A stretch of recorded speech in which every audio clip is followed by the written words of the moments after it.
Our top story, Congress leader Rahul Gandhi will meet President Ramnath Kovind today with respect to the ongoing farmers' protests against the farm laws. Congress leader and MP K. Suresh has said that Rahul Gandhi will be submitting a memorandum to the president that contains 2 crore signatures asking for his intervention to resolve the farmers' agitation. Rahul Gandhi will lead a group of senior leaders and Congress MPs, and they will then go and meet with the president and submit this memorandum containing 2 crore signatures asking for his intervention to resolve the farmers' agitation. Let's go across to Sunil Prabhu for more on this. And Sunil, so it's been nearly a month since the farmers' agitation has been taking place at the Delhi border, and now the Congress to approach the president again. That's right, Gargi. The last time, if you recall, Rahul Gandhi went with a delegation of opposition leaders to show solidarity with the farmers and met the president. This time with 2 crore signatures, armed with his Congress colleagues. The Congress, Rahul Gandhi, the leader, is attempting once again to reach out to the president to ask him to intervene, to understand that this movement has now grown from leaps to bounds in terms of support, and nothing short of the repeal of the those farm acts will help in resolving this issue. So it's in that context that the Congress party today is making its presence felt. Rahul Gandhi, of course, will be leading it. And in that context, there will be other Congress leaders, including from Parliament and others, who will join him from Vijay Chowk to the Rashtrapati Bhavan. All right, Sunil, thanks so much for joining us with those details. So that will take place later this morning. Now, it's been nearly a month of the farmers protesting at the Delhi border, but there have been no major developments in breaking the deadlock with the government over the farm laws. Tomorrow, the Prime Minister, in an outreach, will release the next installment of the Kisan Nidhi, a financial scheme for farmers.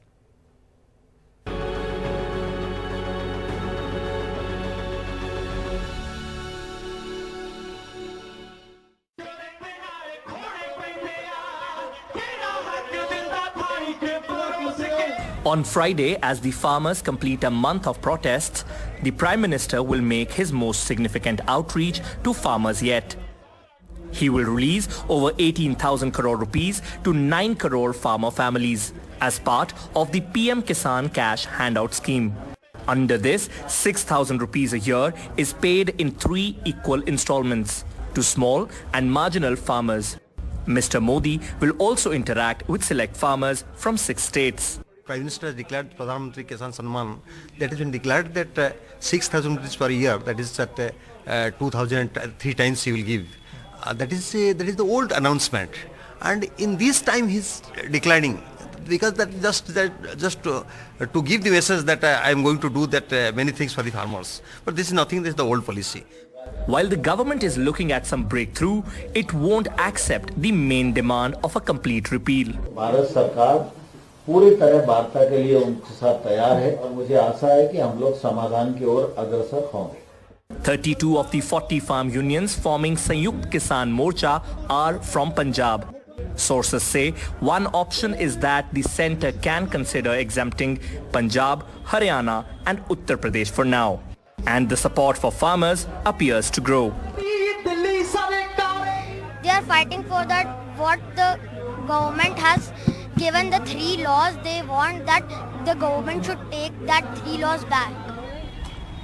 Farm unions have rejected government's proposal to hold fresh rounds of talks, saying that government should send concrete proposals and not repeat sending the amendments as they want revocation of 3 new farm laws. With camera person Pooja Arya, Arun Singh for NDTV. And if we talk about Delhi, well, Delhi reported the lowest daily deaths in over 3 months. Yesterday recorded 871 cases and 18 deaths. Let's go across to Sukirti for more on that. And Sukirti, this is why, this new variant is even more worrying for us, given that now it seems that the coronavirus spread in Delhi has come under control. Well, yes, absolutely. And Gargi, that is what the health secretary had also pointed out in a letter when he had issued the SOPs that have to be followed in case of the new mutant virus. The statement there clearly said that India has been witnessing a sustained decline in cases and deaths in the last few weeks. And if this kind of virus is present in India, then it would pose critical risks to pandemic management. So it would really take our story back to where we all started. So that's something that India cannot afford at this point of time. And especially with Delhi, we've seen the second wave, the third wave, and this time, thankfully, cases are coming down. And a large reason for that, a major reason for that, is that the testing has been going up in huge numbers. For example, even if we look at yesterday, over 87,000 tests were carried out, and more than half of them were RT-PCR tests. So out of 87,000, nearly 600 tests that were done, 45,800 were RT-PCR tests. So our tests have been going up, but our positivity rate is less than 1%. So that is the kind of strategy that the government has also been promoting, that you have to keep testing more and more, and that is the only way. The sooner you find the positive case and isolate that individual, the sooner you can bring down your cases. So that's a strategy that seems to be working for Delhi at this point of time. But definitely Delhi airport is also the place that saw at least 11 positive passengers from UK, and all of the samples have been sent, not just from Delhi but from other airports as well, are going to be tested by 6 labs across the country. So we are all waiting for those results. The government has yet to give any clarity on whether the mutant virus has been found yet. But definitely for Delhi, at least the cases and deaths coming down. All right, Sukirti, thanks so much for joining us with those latest developments. Now, if we talk about Karnataka, Karnataka became the second state to announce a night curfew after Maharashtra. This over fears of this new variant that is more infectious. States are not wanting to take any chances, especially with Christmas and New Year approaching and many people celebrating. But for the hospitality industry, it's a major loss. The pandemic has been a hugely challenging time for restaurants and hotels. After months of closure, they were allowed to open, but response from customers has been cautious. And now the Karnataka night curfew, in force over the festive season, is another big blow. Ravi owns Donne Biryani, a 5-year-old restaurant that employs 8 people. Night curfew ಮಾಡೋದ್ರಿಂದ ತುಂಬಾನೇ effect ಬೀಳುತ್ತೆ. ನಮಗೆ night business ಚೆನ್ನಾಗಿ ಆಗೋದು. ಈ ಬೆಳಗ್ಗೆ time ಮುಂಚೆನೇ ಎಲ್ಲ ಲಾಕ್ ಡೌನ್ ಮಾಡಿ ತುಂಬಾನೇ ನಮಗೆ ತೊಂದರೆಗಳಾಗಿದೆ. ಈಗ ಸದ್ಯಕ್ಕೆ ತಾತ್ಕಾಲಿಕವಾಗಿ ಹೆಂಗಿತ್ತು ಹಿಂಗೆ ಇದ್ರೆ ನಮಗೆ ಒಳ್ಳೆಯದು. Meghna Foods is a 10-year-old restaurant which used to have around 100 employees before the pandemic. Now it has less than 70 people working there. Festival ಇವಾಗ ಕ್ರಿಸ್ಮಸ್ ನ್ಯೂ ಇಯರ್ ಸೀಸನ್ ಈ ಏರಿಯಾದಲ್ಲಿ ಪಬ್ಲಿಕ್ ಸ್ವಲ್ಪ ಚೆನ್ನಾಗಿ ಬರ್ತಾರೆ. ಸೊ ಈಗ ಲಾಕ್ಡೌನ್ ಮಾಡೋದ್ರಿಂದ ಏನಾಗುತ್ತೆ, ಅವ್ರು ಯಾರಿಗೂ ಅವಕಾಶ ಇರಲ್ಲ. ಪೊಲೀಸ್ನವರು ಇಲ್ಲೇ ರೂಲ್ಸ್ ಎಲ್ಲ ಮಾಡ್ತಾರೆ, ಸ್ಟ್ರಿಕ್ಟ್ ಮಾಡ್ತಾರೆ, ಗಾಡಿಗಳೆಲ್ಲ ಸೀಸ್ ಮಾಡೋದ್ರಿಂದ ಮತ್ತೆ ನಮ್ಮ ಬಿಸ್ನೆಸ್ಗೆ ಮತ್ತೆ ಹೊಡೆತ ಜಾಸ್ತಿ ಬೀಳುತ್ತೆ. Bengaluru is pub city and pubs will also be hurt by the curfew. ಏನು ಸರ್ ಅರ್ಥನೇ ಇಲ್ಲ. ಈಗ ಇಯರ್ ಎಂಡಲ್ಲಿ ನಮಗೆಲ್ಲ ಫುಲ್ ಪ್ರಿಪ್ರೇಷನ್ ಮಾಡ್ಕೊಂಡು ಒಂದು ಸ್ವಲ್ಪ ವ್ಯಾಪಾರ ಮಾಡಬೇಕು ಅಂತ ರೆಡಿ ಆಗಿದ್ದೀವಿ. ಈ ಟೈಮಲ್ಲಿ ಇವರು ಈ ಥರ ಒಳ್ಳೆ ಬಿಸ್ನೆಸ್ ಟೈಮಲ್ಲಿ ನಮಗೆ ಹೊಡೆತ ಕೊಡ್ತಾ ಇದ್ದಾರೆ. But while this will be a big loss for the hospitality industry and the state's own revenue, the government believes this is what might help to curb the spread of the coronavirus. I request all public to cooperate to prevent and contain new COVID-19 strain. Daily COVID-19 case numbers in Karnataka have been falling from a high of over 10,000 a day to less than 2,000 now. But there have been fears of a second wave in the new year. The Karnataka government felt that the combination of holiday season gatherings and a new strain of the coronavirus was just too much of a risk. And so we now have night curfew here to take us out of 2020 and into the new year. With Govind Murthy, Maya Sharma in Bengaluru for NDTV. And if the lockdown was a blow to the hospitality industry, which is yet to recover from the night curfew, has dashed all hopes for some recovery during the Christmas and New Year holiday season in Mumbai and Maharashtra as well.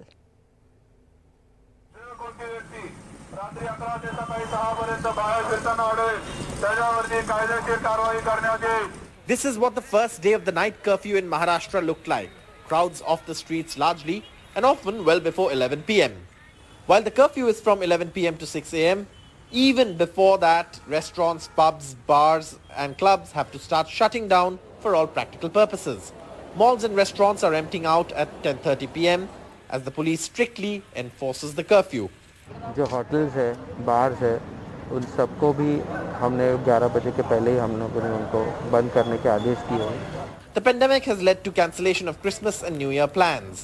Plans का देखते हैं अभी क्या होता है, in house करेंगे, घर पे बैठ के करेंगे। किधर होटल या किधर ऐसा जाने वाले नहीं है। हम फैमिली अपनी जो फैमिली है 2-3 फैमिली वो बैठ के ऐसा न्यू ईयर मनाने का हाउस पार्टी या।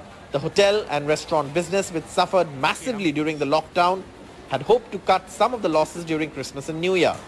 But the night curfew dashed all those hopes. If we were to extend the timings, which were otherwise at 11:30, 2 hours of extension would have meant 50 to 70 crore of additional revenue to the state government.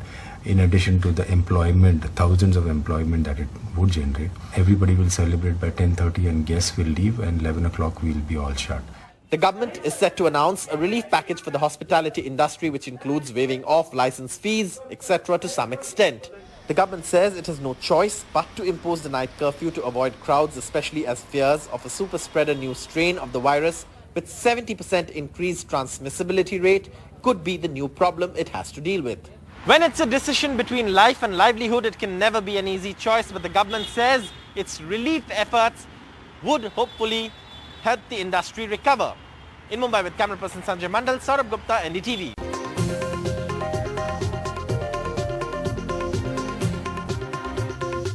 Welcome back. Farooq Abdullah-led Gupkar Alliance has won big in the first local polls in Jammu and Kashmir since it lost special status last year under Article 370. The BJP won 6 districts in Jammu. Now, speaking to NDTV, Mehbooba Mufti said for restoring Article 370 in Kashmir, she could go anywhere to fight for it, even to the international court maybe. BJP's Anurag Thakur hit out at the Kashmir leaders. Is that a realistic expectation, Mehbooba Mufti, given that this entire abrogation was, it was ratified in Parliament, passed by a majority, and made into law? BJP is still in power. I mean, what are the odds of this ever getting reversed? This country is going to be ruled by the Constitution, and it is the Indian Constitution that has given us something which they could not have taken away from us by a brute majority. It is illegal, it's unconstitutional. I mean, I can go anywhere if I have to fight for it, even at the international court. Maybe I may go there, international tribunal, if I have to fight for it, if they push me too hard.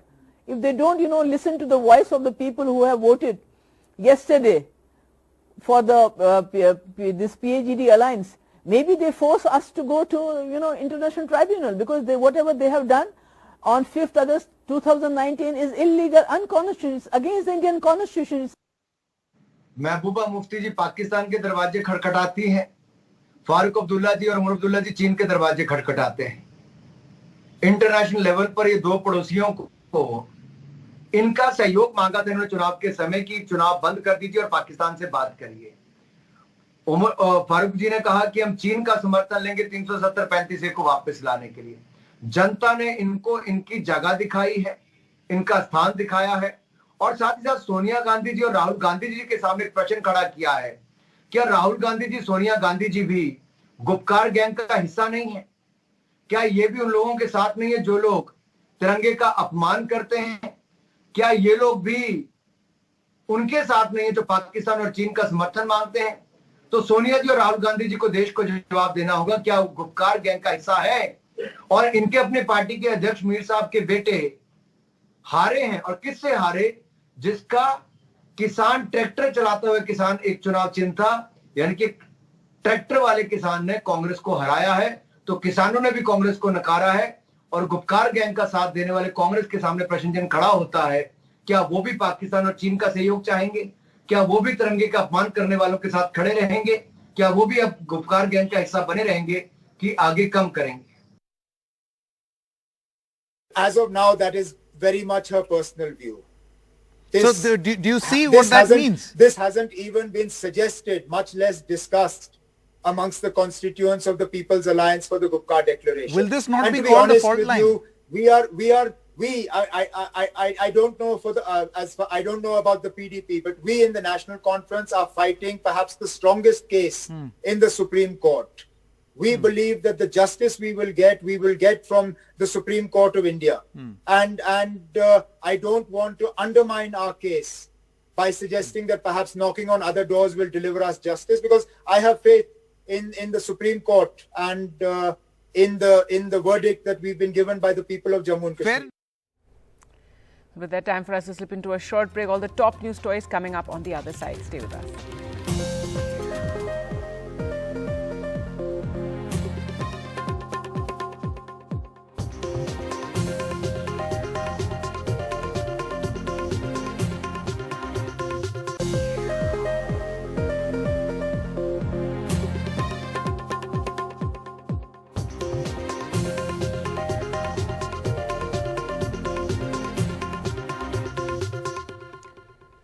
Congress leader Rahul Gandhi will be meeting President Ramnath Kovind today with respect to the ongoing farmers' protests against the farm laws. He will be submitting a memorandum to the president that contains 2 crore signatures asking for his intervention to resolve the farmers' agitation. Congress leaders will be gathering at Vijay Chowk today and then they'll walk to Rashtrapati Bhavan. After that, the delegation will meet with the president and submit this memorandum containing the 2 crore signatures. Earlier, we spoke to Sunil Prabhu for more.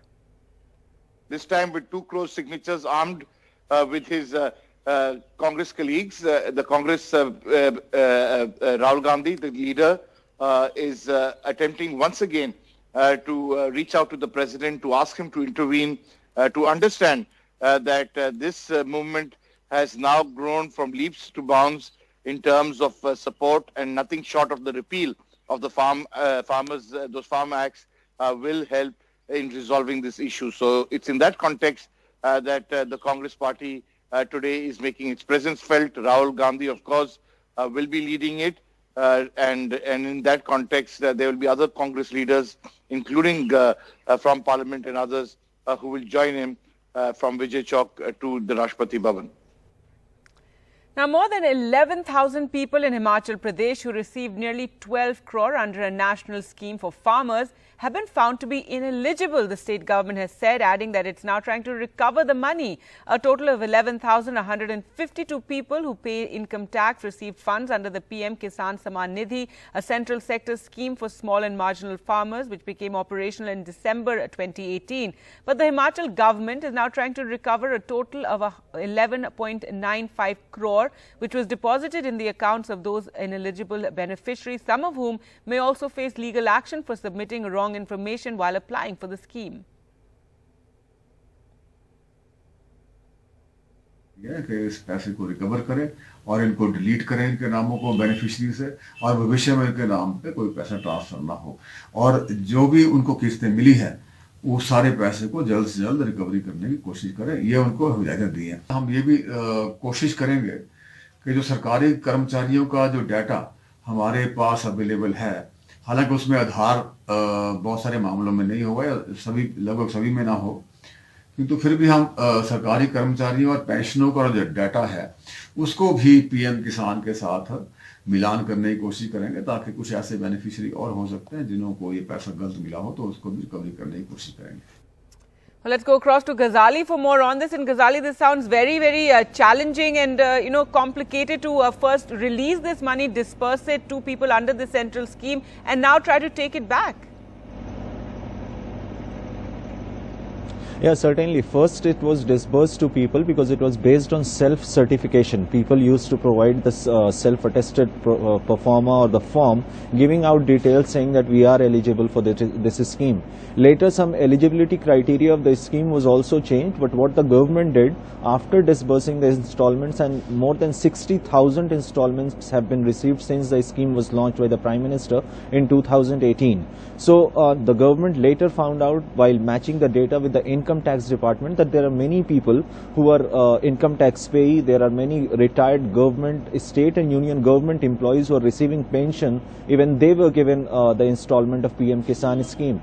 Now the government is trying to recover this money from those ineligible beneficiaries, and an order has been given to all the 12 districts deputy commissioner to recover the money from these ineligible beneficiaries, and also sort of initiate legal proceedings if they deny or if they have given false certificate deliberately. So now, while the Prime Minister will again be releasing this installment on 25th, the Himachal government is trying to recover more than 11 crore rupees which have been given to these ineligible beneficiaries. Gargi. All right. Thanks so much, Ghazali, for joining us with those details. A very challenging task ahead indeed. Now, India has been ordered to return over $1.2 billion to Cairn Energy after Prime Minister Narendra Modi's administration lost arbitration proceedings in a tax dispute, its second defeat over levies.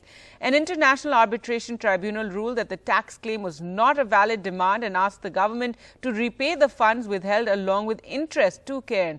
India has seized a dividend, tax refund and shares to partly recover the dues. The judges unanimously ruled that India's retrospective tax demand breached the UK-India Bilateral Investment Protection Treaty. Cairn said in a statement on Wednesday, India can appeal. Cairn Energy surged as much as 45% in early London trading, its biggest intraday gain in almost 17 years.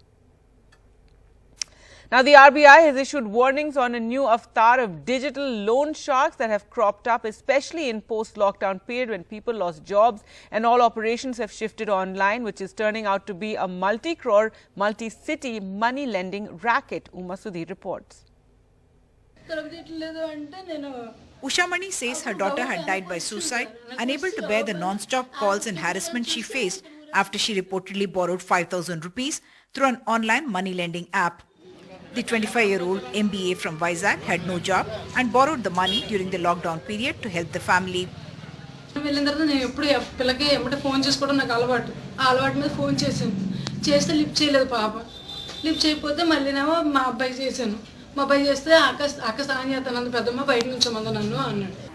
Three deaths by suicide were reported in and around Hyderabad this month. One of a government agriculture officer, another a techie, third a farmer. All borrowed money online and were threatened and abused by telecallers from online app companies who accessed contacts to publicly humiliate them. Hyderabad and Cyberabad police have started a massive crackdown on what appears to be a new avatar of loan sharks, operating through digital platforms and dozens of online apps that offer instant cash at rates of interest ranging from 30% to 50%. Repayment timeline is between a week and fortnight.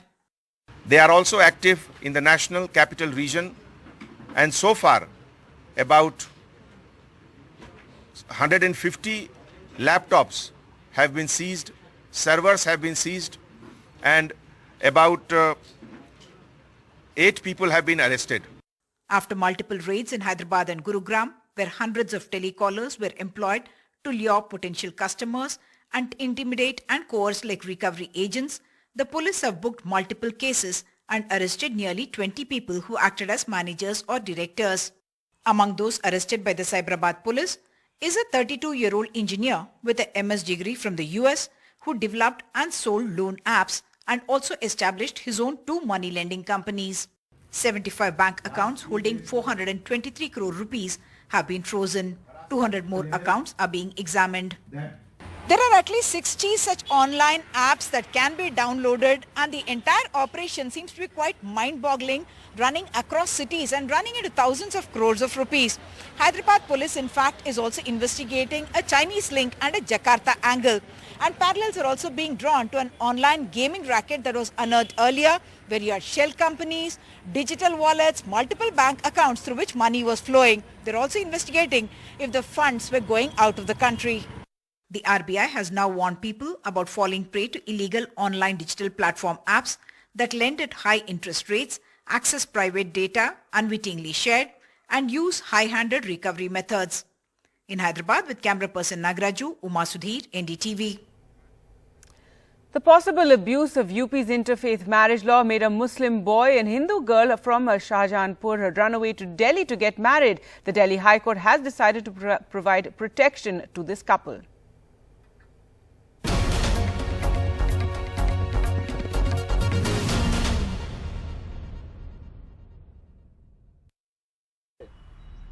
In West Delhi, 21-year-old Simran tightly holds the hand of 25-year-old Shamim. Her family from Shahjahanpur in UP does not want her to get married to a Muslim man, and so the couple came to Delhi to get married. जब हमने घर में ये बात रखी तो उन्होंने मेरी ज़बरदस्ती शादी लगानी चाहिए, और जब मैंने उसको मना करा तो उन्होंने मुझको बहुत हार्म किया, यानी कि मुझको मारा।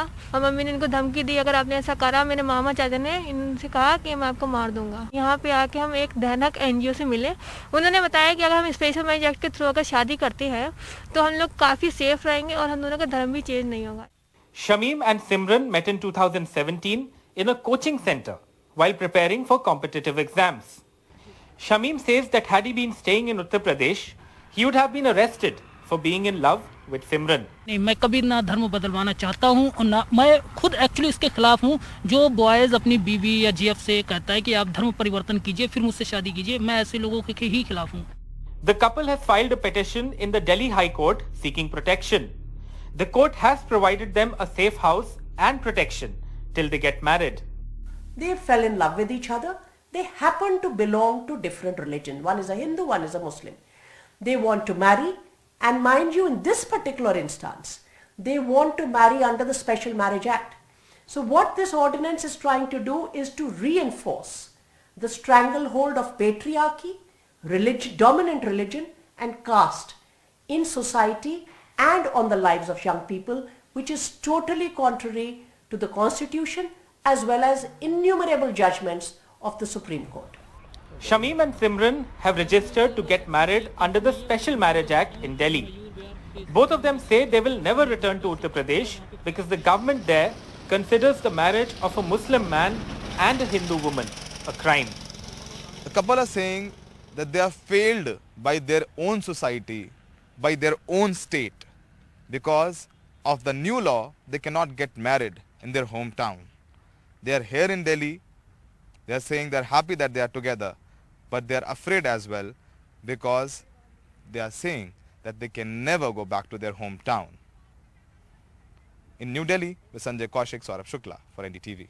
And finally, a project in a small town of Alwar equipping girls with life skills, the confidence to make their choices, and the story of one woman, Poonam herself, a child bride who walked out of a marriage made for her in childhood, funded her studies by doing tuitions, is now a postgraduate and a B.Ed and supports the education of her younger siblings, and is also warden in a government hostel. In Alwar's Shahabad, girls at this government school in Tijara learning an important lesson, more important than academics. And leading the change, 28-year-old Poonam. Married off at the age of 16, Poonam struggled to make her own life choices. Annulling a child marriage, choosing education over home, she funded her own studies by giving lessons to other children. Today she is a postgraduate and a B.Ed, a qualified teacher and a warden at this hostel. Determined that young girls like her should not have to go through what she did. घरेलू झगड़े वगैरह की वजह से और मैं वापस आ गई थी। बाल विवाह नहीं होना चाहिए, क्योंकि है ना कि हर एक लड़की की इच्छा होती है कि वो अपनी लाइफ में खुद के दम पे कुछ करे और अपने अनुसार जिए। Poonam's father is a daily wage labourer. Her mother works in the fields. The family can barely make ends meet. But Poonam is determined her younger siblings should study. She funds their education and helps her family financially. हम life में किसी से कमजोर नहीं, कि सबसे पहले मैं खुद के अंदर चेंज किया, उसके बाद में मेरे बच्चों को आके ट्रेन दिया, तो बच्चों ने भी मेरा वहाँ बहुत अच्छा सपोर्ट दिया. At the Kasturba Gandhi hostel where she is a warden, young Sarabjit was to be married off when she was barely 16 and in class 10. But Poonam's intervention and counselling of Sarabjit's family helped change mindsets. हमारे school में session चलता था जीवन कौशल का, तो वहाँ पे ये चैप्टर पढ़ाया था दीदी ने कि वो शादी की सही उम्र क्या है और गलत छोटी उम्र में शादी करने के क्या क्या नुकसान है. Teaching life skills is as important as education and literacy, and this project by Room to Read is touching the lives of over 20,000 school children across 251 schools in Rajasthan. The project also seeks to empower 440 wardens like Poonam in 31 districts across the state, so they can in turn inspire school children to make the right choices in their lives and in society. हम लोग एक gender equal world की कल्पना करते हैं और वो education उसका एक बेस्ट मीडियम है. जैसे ही वो सेल्फ ट्रेन होगी या लाइफ स्किल्स उसके अंदर आएंगी तो वो ज़्यादा बेहतर नेगोशिएट कर सकती है दुनिया में. In Alwar, Harsha Kumari Singh, NDTV.